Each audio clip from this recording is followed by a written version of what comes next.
The mechanical installation of your VibroFlip Shaker is actually very simple and straightforward. First, you place the device on top of the surface you want it to be mounted on. Second, depending on your VibroFlip Shaker model, you either use 2 or 4 M12 screws. In this case, it's a very small VibroFlip Shaker, so we only use 2 screws. These screws have to be inserted from below, and for the torque values we recommend that you use the values given in the VibroFlip instruction manual. For optimal resistance against mechanical vibrations, we also recommend the use of some kind of screw glue like Loctite 233 or a similar product.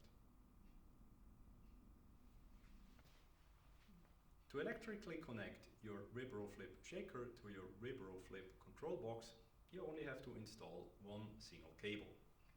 In this case, we use the pigtail cable coming out of the VibroFlip control box. We connect the M12 A-coded connector of the pigtail cable to the corresponding connector of the shaker.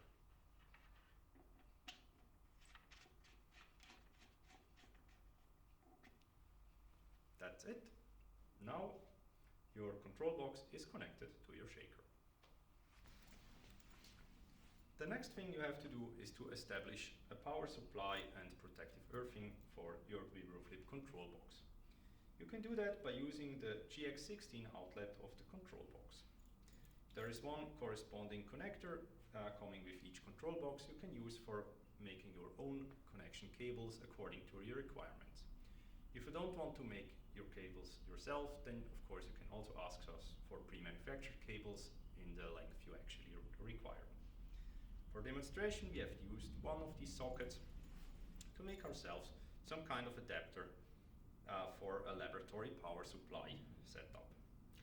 It, of course, is not what you would have in reality, but it really nicely shows how to actually connect this thing to a power supply. First, you have to connect the system to 24 volt DC.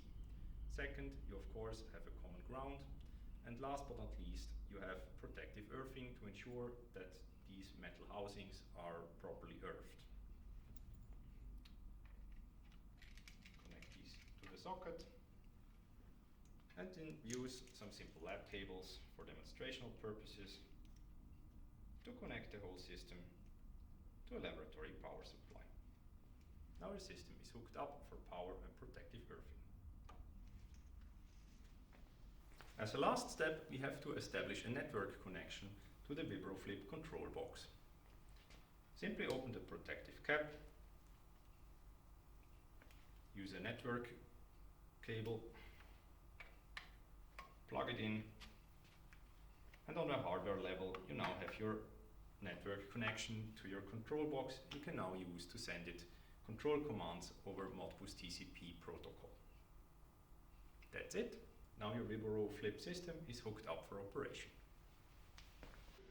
To also give you some impression about the whole system running, we have now wired up the VibroFlip Shaker, the VibroFlip control box, a laboratory power supply supplying protective earthing and the 24 volt DC, as well as a standard notebook we use as our Modbus master, running our Python API to send the Modbus TCP commands to the control box. We will now flip some washers like these. They're coated in white and black, so you can see how they are lying on the surface of the shaker.